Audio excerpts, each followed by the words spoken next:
Hey everyone, ever walk into a room and feel a chill, like someone or something is watching you?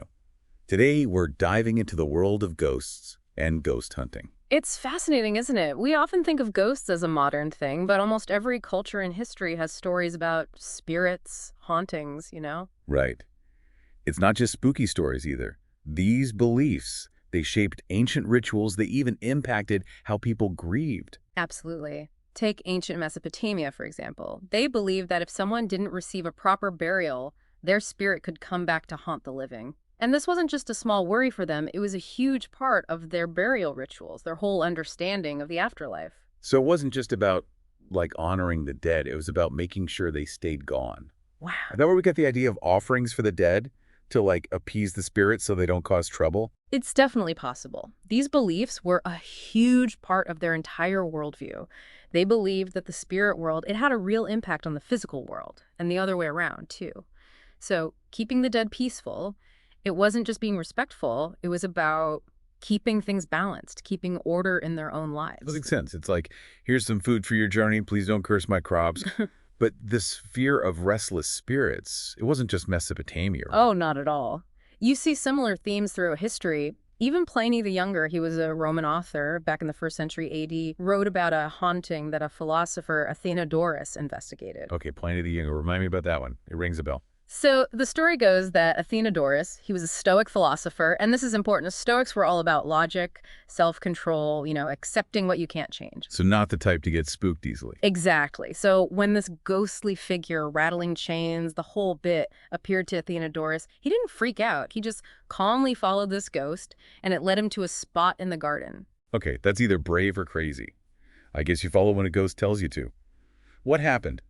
Did they have tea and discuss philosophy? Not quite. They dug up the spot where the ghost led Athenodorus, and they found a skeleton, chained up, buried in a shallow grave. Turns out the house was built on top of an old burial ground. Talk about a bad real estate deal. No wonder the old tenants were complaining about noise. So they rebury the skeleton properly and no more haunting. That's the gist of it. And it might be easy to dismiss it as just a spooky story, but it shows something deeper about us, about how humans relate to the unknown.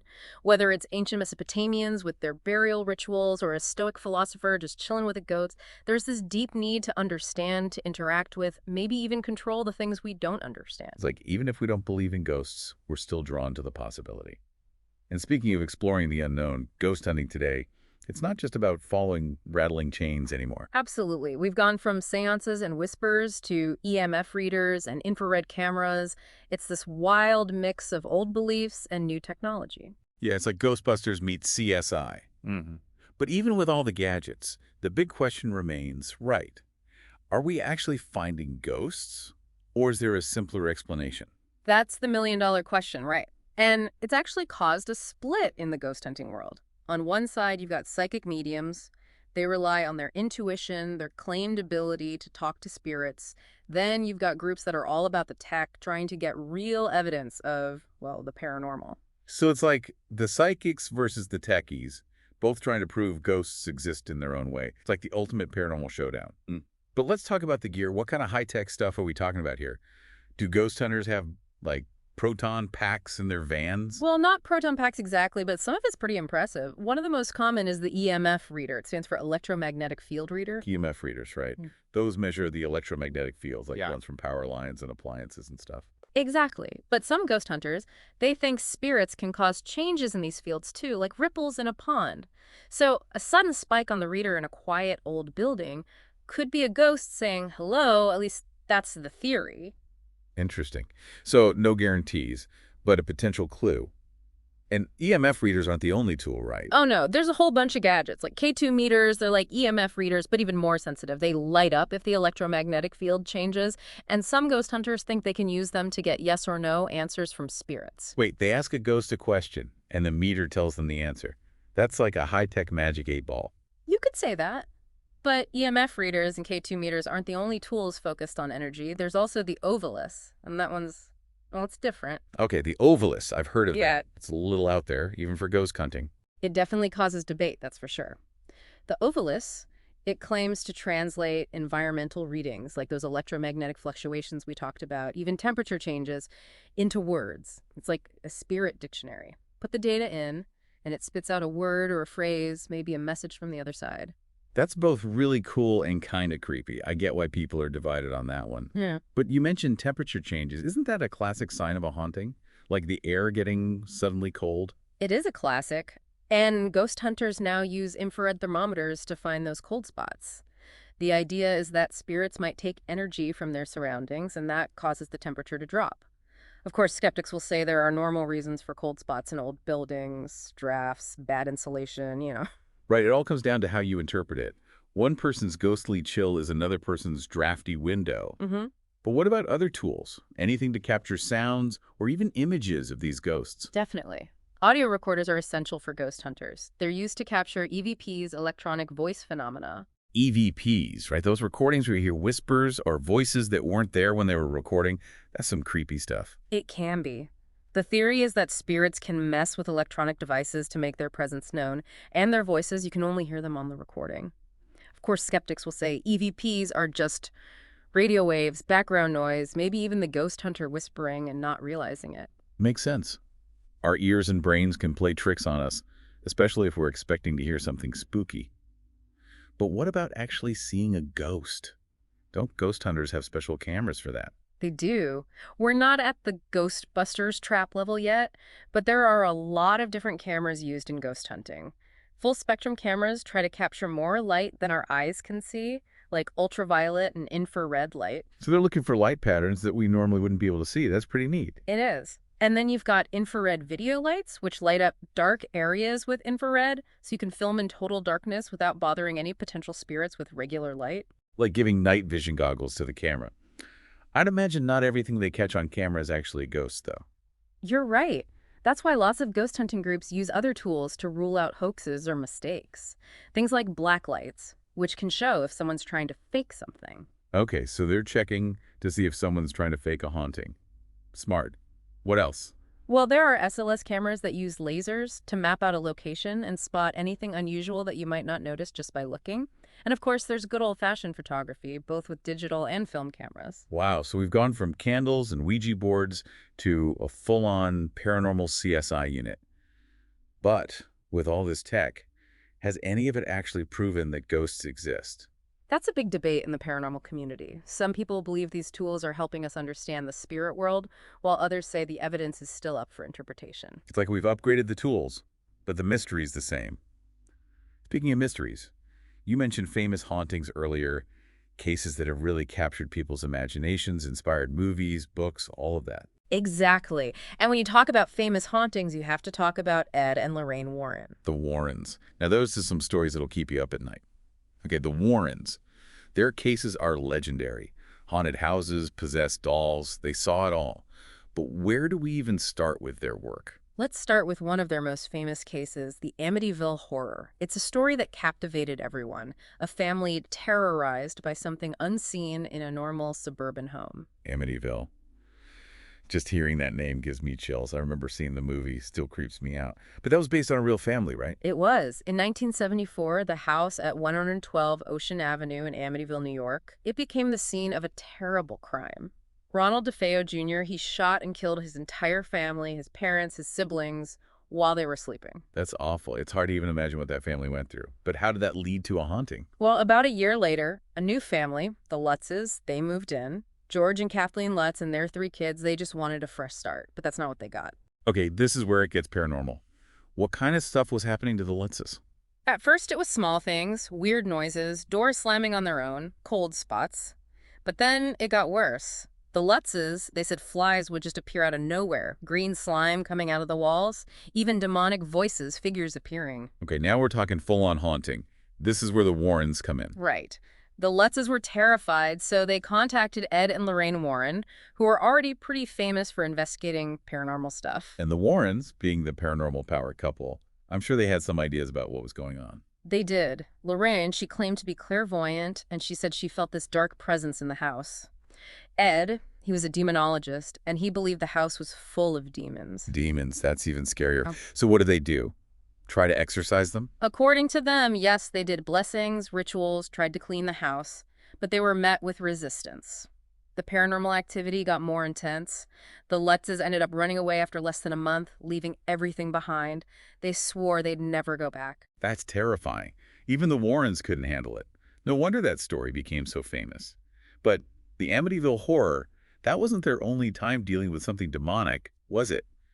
What about Annabelle, that creepy doll? Talk about nightmare fuel. Annabelle is another case that made the Warrens famous, especially with those Conjuring movies. They said Annabelle, she wasn't just any doll. There was something really evil about her. Okay, I'm both curious and scared to hear more. Tell me everything. What's the story with Annabelle? It all started with a gift. Donna, a nursing student, got a Raggedy Ann doll as a present. Seems harmless enough, right? But then things changed. Dawn and her roommate, they started noticing strange things in their apartment. Annabelle would be in different positions, moving from room to room, even leaving handwritten notes. Okay, now that's creepy. A doll that moves by itself and writes notes. I'd be out of there. What did they think it was at first? Just a playful spirit? That's what they thought, maybe a child spirit attached to the doll. But as things escalated, they called the Warrens. And the Warrens, they said it was something way worse. So, not a friendly ghost then. What did the Warrens think it was? The Warrens, they said it wasn't a child spirit, it was a demon using the doll to try and possess Donna. A demon using a doll to possess someone. That's like something out of a horror movie. And what did they do about it? Did they destroy the doll? Destroying a possessed object, it's not that simple, according to them. It could unleash the entity, make it even stronger, so they decided to contain it. They took Annabelle, blessed it, and put it in a special case in their occult museum in Connecticut. So Annabelle's just hanging out in a museum. Is that safe? What if it gets out? That's the thing. The case, it has a sign. It says, "Warning, positively do not open." Even the Warrens, they knew how dangerous Annabelle could be. Wow, a warning label on a possessed doll. Some things are better left alone. The Warrens, they didn't just investigate objects though, right? They did haunted houses too. They did. One of their most famous house investigations was with a family, the Perrons. It was a farmhouse in Rhode Island, and that's what the first Conjuring movie is based on. Oh man, that movie was terrifying. What happened to the parents? Was it really as bad as the movie? The Perron family's story, it's one of the creepiest. In 1971, they moved into this big farmhouse, 14 rooms, in Harrisville, Rhode Island. Big family, 5 daughters, they were excited about the house. But that excitement didn't last long. They started experiencing all sorts of disturbing things. Like what? Noisy pipes, lights flickering, or something scarier? It did start subtly, you're right. Noises, flickering lights, things moving around. But it got worse, much worse. Carolyn Perron, the mother, she said she saw figures, felt cold spots, even felt like something was touching her, moving her. Okay, now that's just creepy. Hearing a noise is one thing, but being touched by something you can't see, that's another level. So they called the Warrens. They did. The Warrens, they were at that farmhouse for a while, interviewing the family, researching the history of the place, even trying to talk to the entities they believed were haunting the family. And what did they find out? Was it a typical haunting, or was it something else? According to the Warrens, the farmhouse was haunted by a bunch of spirits. The worst one, a woman named Bathsheba Sherman. She was said to have lived in the house in the 1800s and died under mysterious circumstances. A mysterious death in the 1800s. Yeah. Classic ghost story setup. What was the deal with Bathsheba? Was she an angry spirit? They believed Bathsheba had practiced dark magic, even sacrificed her own child to the devil. They said she hated any women or families living in her house and wanted to scare them off no matter what. A vengeful witch haunting the house. Talk about a paranormal nightmare. Did the Warrens get rid of her? They tried to cleanse the house, but it didn't really work. The activity got even stronger. The Perron family, they lived with that haunting for years before they could finally move out. Years. The Warrens couldn't help them. The Warrens said they did what they could, but the spirits, especially Bathsheba, were just too strong, too attached to the house. It shows how complicated paranormal investigations can be, even for experienced people like the Warrens. It's a reminder that sometimes you just can't exorcise a haunting away. But the Warrens, they investigated hundreds of hauntings. Hundreds. The Amityville Horror, Annabelle, the Perrons farmhouse, those are the famous ones. But they dealt with everything. Poltergeists, possessions, even UFOs, cryptids. Cryptids, like Bigfoot, the Loch Ness Monster, they looked into that stuff too. They were interested in it all. They saw the paranormal as this huge connected thing. They wanted to investigate every part of it.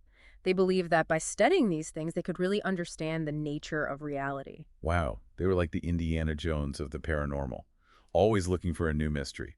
But not everyone agreed with them? That's true. People still argue about the Warrens' work today. Some think they were truly gifted, others question their methods, their conclusions. They were like paranormal celebrities with fans and critics. Exactly. People still debate their legacy. But no matter what you think of the Warrens, there's no denying that they changed how we see the paranormal. It's wild, right? The Warrens, their cases, they really stick with you. Yeah. But it makes you think, why are we so into these stories, these hauntings? Is it all just for fun, or is there something deeper going on? You know, that's a question people have been asking for ages. And the more we learned about, like, psychology, the human brain, the more complicated it gets. Yeah. It's not just one thing that explains why we're fascinated by ghosts. It's a mix of our minds, our culture, the big questions we have about life and death. Okay, so let's break it down. What is it about our brains that makes us so open to the idea of ghosts? Well, for one, we're hardwired to find patterns. Our brains, they want to make order out of chaos. You know, we try to connect the dots, find meaning in things that might just be random. So, like, if we hear a weird noise in an old house, our brain goes, ghost, instead of, oh, it's just the plumbing. Exactly. We're storytellers at heart. And a ghost story, it's a pretty compelling way to explain the unknown.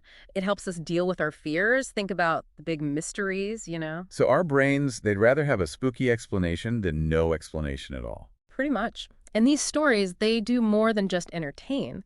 Think about ghost stories in different cultures. They teach lessons. They tell us what's right and wrong, give us a way to think about death. So those scary stories we heard as kids, they weren't just about the scares. They were a way to pass down what we believe, what scares us as a culture. Exactly. It helped people make sense of the world, teach values, feel like things continued even with death, you know? That need for things to continue, for connection, that plays into our thing with haunted places, doesn't it? Old houses, abandoned hospitals, battlefields, places where you can almost feel the history. Oh, absolutely. Those places, they become more than just bricks and mortar, right? They're full of memories, emotions, even some people believe some leftover energy. We go there to touch the past, connect with people who've died, maybe even get a glimpse of something beyond what we see every day. Trying to reach out and touch history, feel the echoes of what happened there. And for some people, that's really personal, especially if they've lost someone.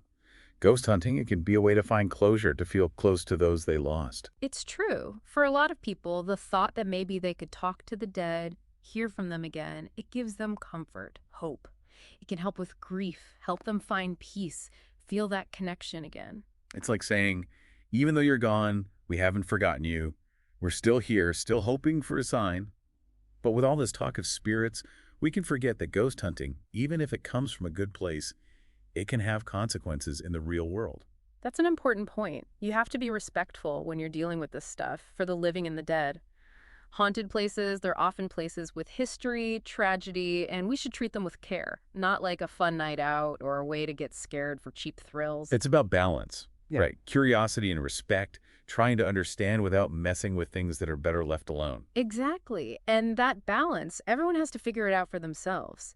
But as we dig deeper into the paranormal, we start running into ethical stuff that goes beyond just haunted houses and graveyards. What do you mean? Like, what other ethical concerns are there with ghost hunting? Well, think about all the tech they use.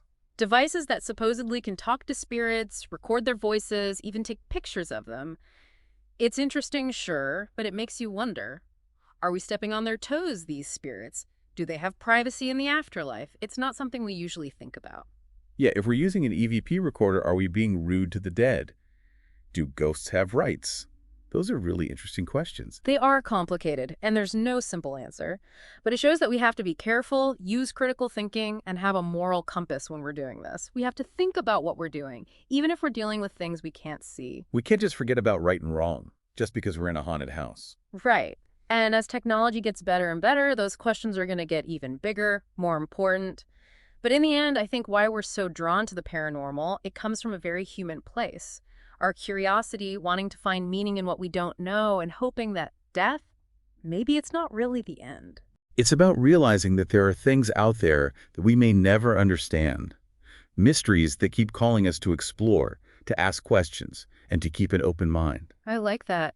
And maybe, just maybe, when we're exploring, being open-minded, we might actually see something amazing, something that changes how we see ourselves and the universe. Well said. Thanks for joining us on this deep dive into ghosts, ghost hunting, and all the mysteries that come with being human. It's been amazing, and I gotta say, a little spooky. It was my pleasure. And remember, whether you believe in ghosts or not, there's a whole world of the paranormal out there just waiting to be explored. Until next time, keep exploring the unknown. But maybe keep a nightlight on, just in case.